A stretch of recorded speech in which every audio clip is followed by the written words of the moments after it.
Very good. And we move to the Torah portion of the week. Let me share the screen of the Torah reading. Very good. Let's dedicate today's class. There was unfortunately a terror attack today in Eretz Yisrael, a double terror attack. I understand there has been one fatality and numerous injured. Let us dedicate today's Torah study to the speedy recovery and complete recovery of those injured in the terror attacks this morning. I want to jump to a section in the Torah reading this week, which is pretty well known, but we'll try to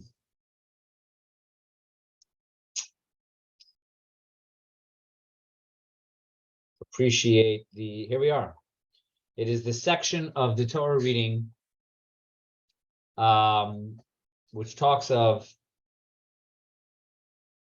Yaakov receiving the blessings from his father Yitzchak, Jacob receiving the blessings from Isaac, and it came about in a unusual way, in a deceptive manner.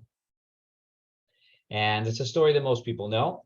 So we'll go through the text of the verses quickly, and then we will look in the commentaries and what deeper ideas we have. So it begins chapter 27, verse number 1. And here we have verse number 1 tells us that Jacob became blind. So he calls out to his son Esav, and he says,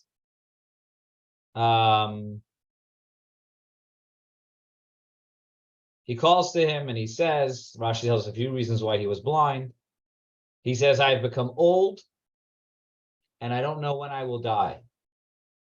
Rashi shares the interesting commentary of Rabbi Yehoshua ben Karcha that when a person reaches the age that their parents passed on, they should begin to concern themselves about death. Both 5 years before and 5 years afterwards. Which is fascinating. And he says, at this point, Yitzchak had reached the age which his mother had passed away. The fact of the matter is that Yitzchak lived another 57 years after this point. So he was actually nowhere near death, but in his mind, he didn't know.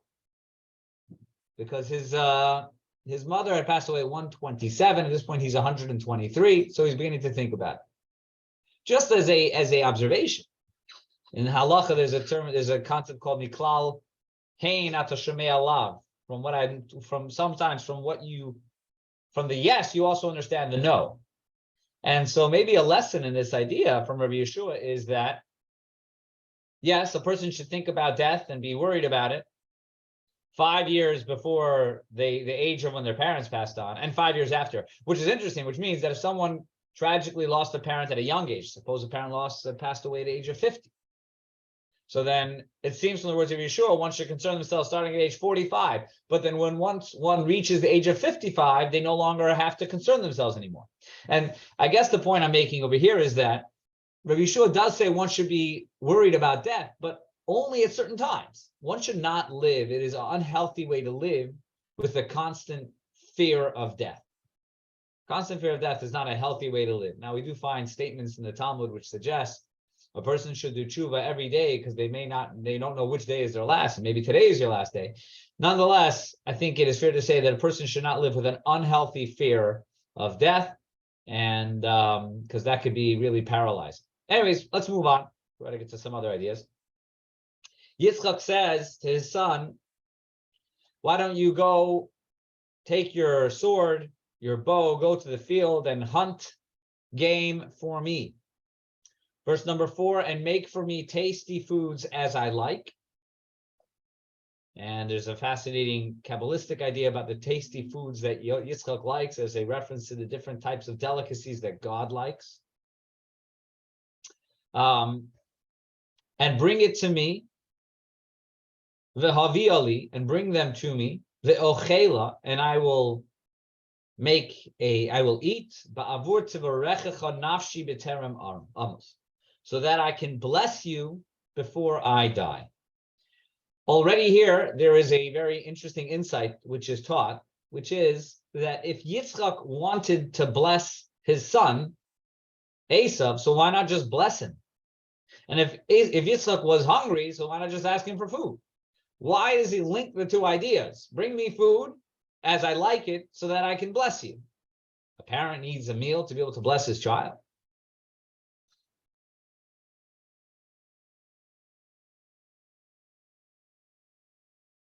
And the answer given, which is a very relevant answer, is that we have this idea that in order to receive a blessing, one has to make a keli, a vessel for blessing. Then when we turn to, there's the very famous, one of the most famous jokes when it comes to God. I'm almost sure you've all heard it, about the person who prays to God to win the lottery. And he prays every day and he never wins the lottery. And finally, at some point, God turns to this person in frustration and says, I can help you win the lottery, but you got to buy a ticket. And the depth of this joke is that in order to receive blessing from God, we have to make a vessel for that blessing to enter. And the way we make that vessel is with a mitzvah. That's why there's commonly whenever someone is praying for something in particular, it is encouraged to give a little bit of tzedakah. Even though all mitzvahs can be a vessel, but tzedakah in particular becomes a vessel for blessing. And so therefore, if we pray for something, we want something, it's important that we should also do an extra mitzvah, whether it's charity or something else, to create the vessel for the blessing that we are asking for. And that's how we can understand the Yitzchak's request of Esav. Yitzchak says, I want to give you a blessing. Any blessing I give you is a blessing from God. In order to do so, I need you to make a vessel. And the vessel that I think would work is the mitzvah, and specifically the mitzvah that you excel in regardless, which is the mitzvah of kibbud av va'em. So when you bring food for me, that'll create the vessel for the blessing that I will provide. What does the Torah continue and says? Rivka shoma'as, Rivka hears this, and she sees that Esav goes to go out to hunt and bring food. Verse number 6, Rivka then tells her son Yaakov, I heard your father telling your brother Esav to go bring food so that he'll bless you. Verse number 8, and now my son, listen to what I'm going to tell you, what I'm going to command you actually. Asharani mitzava osach. Lechna alatzon, go to the sheep and take from there goats, and I will make them the way your father likes. And then bring them to your father, verse 10. Verse number 11, Yaakov says, my father is going to feel my skin and notice that it's not Esav. So she said, okay, I'll help you with that too. And then she brings him his clothing, Esav's clothing. Again, we're rushing through this because, again, you probably know this story, or you can do this easily, read this easily on your own. I want to get some of the deeper ideas. Fine. And he does exactly as his mother suggests. And finally, these are the two verses I want to focus on a little bit. Verse number 18, Vayaval Aviv, and he comes to his father, Vayomer Avi, and he says, Father, Vayomer Hineni, he says, here I am. Mi ata b'ni, who are you, my son? Vayomer Yaakov al Aviv. Yaakov said to his father, Anochi Esav b'chorecha. I am Esav, your firstborn son. Asisi kasher dibarta eloi. I have done as you have told me. Kumna shiva. Why don't you arise, sit down, va'achla mitzedi, eat from the food that I bring you, ba'avor tevarachani nafshecha, so that you can bless me. Verse 20, Yitzchak says, wow, that was quick. And Yaakov says, yeah, God help me out. Yitzchak finally, in verse number 22, says the famous words, Yaakov approaches Yitzchak. Yitzchak feels his son's skin, or the clothing, Yomer, and he says, Hakol kol Yaakov. The voice is the voice of Jacob. V'hayadayim yedei Esav, and the hands are the hands of Esav. And these words are repeated again and again throughout history as a reminder of our identity. That the unique identity of the Jewish people is that our power is the power of the kol, the power of the voice. The hands has always been the power of Esav. And that is our nature. Our nature is, Jews throughout history have recognized that when we see our identity, as opposed to many of the other nations of the world, it's always been about our voice, our word, the words of prayer, the words of Torah, the words of inspiration.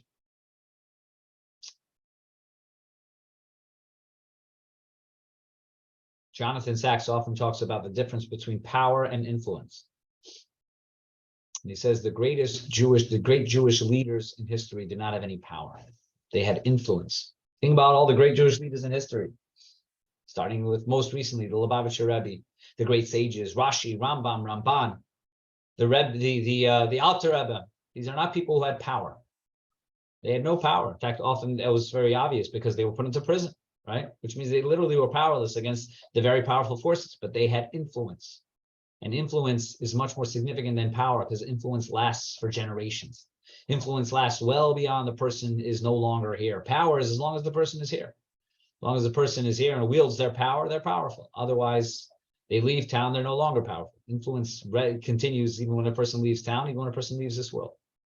And part of that is because of Hakol Kol Yaakov, because the voice is the voice of Yaakov. When one recognizes that our power is in our voice, then we work to influence others. We don't work to overpower others.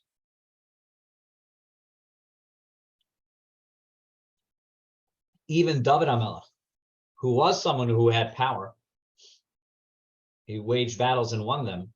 His lasting legacy is not his power, but his influence. We read the Tehillim every day. Tehillim wasn't a work of power. Tehillim was a work of influence. Hakol Kol Yaakov Vayadayim Yedei Esav is an essential message, and that's why it's repeated again and again.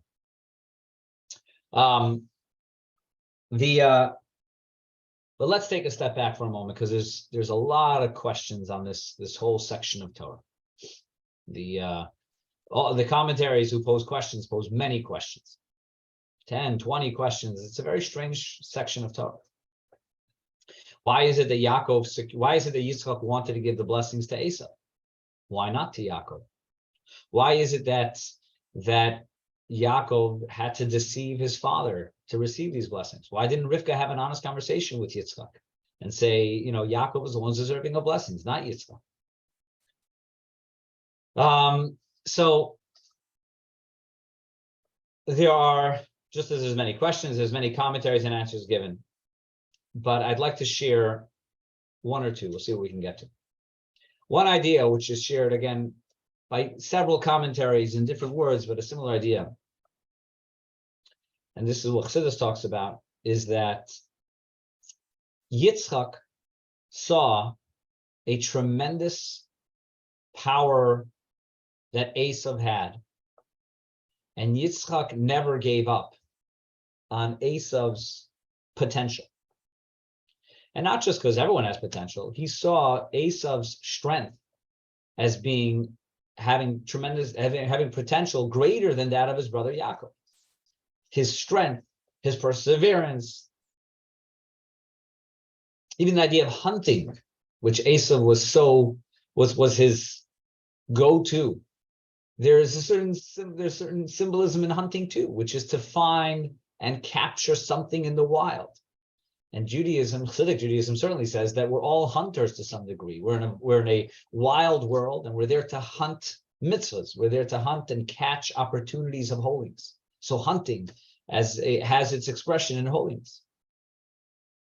And Esav believed that. Yitzchak believed that he never gave up on his son Esav. In fact, we have this idea elsewhere in this parsha that Yitzchak dug wells. He dug. And even the wells that Abraham dug were stuffed up, Yitzchak dug and found water. He dug deeper to find water. So even though Yitzchak was aware of Esav's shortcomings, he says, I just have to dig further. If I dig further, I will find water. And Rivka, it's not that Rivka disagreed with the potential that Esav had. It's just that Rivka saw the reality in front of her, and she had a better picture of what was going on. And often we have to struggle with this evaluation. Do I evaluate based on the potential that this person has? Or do I look at the reality in front of me and say, this person is making choices and continues to make choices not in accordance with their potential? And I can imagine that judges nowadays, those who are put in a position of judges, have to make this determination all the time. They see a person in front of them, perhaps a young man or woman who's committed some serious crimes, and they have the question at this point, whether to punish them and lock them up or whatever other form of punishment, or they're able to see in the soul of this young man or woman the potential for goodness. But sometimes if all you look at is the potential and you ignore the reality in front of you, that's a very dangerous road to take when one is in a situation of judge. This person right now is dangerous. And if you give them their freedom right now, they may carry out on the danger of what they are, not on the potential of what they can be. So this idea of potential versus what's in front of you was really what was going on between Rivka and Yitzchak. Yitzchak, and again, him being blind may have, on a level of shots, his being blind may have influenced that. He knew Yitzchak Esav's wildness. You couldn't not know. That's what he was born as. But he saw the wildness as a possible. There's a certain great gift in having a certain wild side. That somebody is uncalculated and is able to accomplish tremendous things because they don't take into equation the other fears and concerns that most people do. And he saw that potential of Yitzchak, of Esav. He never gave up on it. And he thought, you know what, if now I'm going to give him the blessings, that'll be the final gift necessary for him to turn everything around and use his wildness to serve Hashem. But Rivka said that's just not, it's not in the cards right now.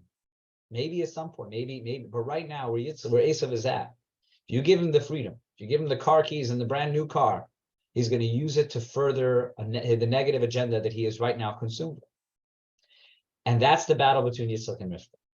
And that's why Rivka says to Yaakov, I know what things are like right now, and I need you to get these blessings. A certain spin on this idea, to add to this a little further, is that Yitzchak, until now we focus on Yitzchak's belief in Esav's potential. But furthermore, Yitzchak understood also that Yaakov and Esav potentially can be a perfect partnership. Yaakov has the sincerity, the righteousness, the Torah study. Esav has the wildness. He's the man of the earth. Ish Sadeh. Potentially, he said, Esav can be the ultimate partner and supporter of Yaakov. Yaakov is going to be the one who studies Torah and is the teacher, and Esav could be the one who goes out to the world and brings the world closer to Yaakov, who goes out and earns the livelihood which he then uses to support Yaakov. That's why the blessing which Yitzchak gives over here, again, thinking he's giving it to Esav, is a blessing of earthly blessing. If we scroll further down, the blessing he gives, the next aliyah of Yitin L'cha Elokim Mital Hashamayim Mishmani Haaretz V'Rov Dagan V'Tirosh. You see, very beginning, this is a blessing of a material abundance, which fits with the fact that Yitzchak believed that Esav is a materialistic person. There's no question. He's a man of the earth, but he can use that materialism. If he gets it in abundance, he'll use it to serve God and to assist and to support his brother Yaakov. That's what he believes and that's what he hopes. But Rivka, again, the reality in front of the reality that she sees, and there's a certain motherly intuition that is perhaps more accurate. We see that already with Sarah and Avraham as well. Sarah sees the reality of Yishmael's threat to Avraham, to Yitzchak, and Avraham doesn't see it. She sees it, she says, he has to get rid of Yishmael. And God agrees with her. So over here, a similar pattern plays itself out. Rivka has a better understanding of Esav, and therefore she convinces Yaakov to go get the blessings from Yitzchak. I'll share one additional thought, and that gives us a much better understanding of the nature of this whole story. I'll share one final idea, and that is, So Yaakov receives the blessing dressed as Esau. So one idea, a Hasidic idea shared, I think by the Gerer Rebbe, one of the maybe the Sfas Emes, one of the Gerer Rebbes, is that as follows: why did Yaakov have to receive the blessing dressed as Esau? He does like this: if Yaakov were to receive the blessings as he is, as Yaakov, if in other words, if Yitzchak had said this, had this whole dialogue with Yaakov, I want to give you a bracha. So then the course would be set for all of history that blessings are reserved for Yaakov when he looks like Yaakov. So only Jews that live up to the holiness of Yaakov would be worthy of the blessing that Yitzchak gave. By the blessing being given to Yaakov dressed as Esau. So this sets the course for history, that Jews will merit the blessing of Yitzchak, even if they look like Esau. Even when a Jew comes forward dressed as Esau, knows that their actions and the behavior seem to be more Esau-like than Yaakov-like, nonetheless, the blessings of Yitzchak will be given to them as well. And that's a Hasidic understanding of how the story played itself out to benefit Jews throughout history who perhaps are more Esau-like than Yaakov-like. They too should merit the beautiful blessings of the Yitin Lacha, which is such a beautiful blessing that many recite it every Saturday night when Shabbos ends. All right, with that will conclude. Thank you everyone for joining. And thank you, Rabbi. It was beautiful.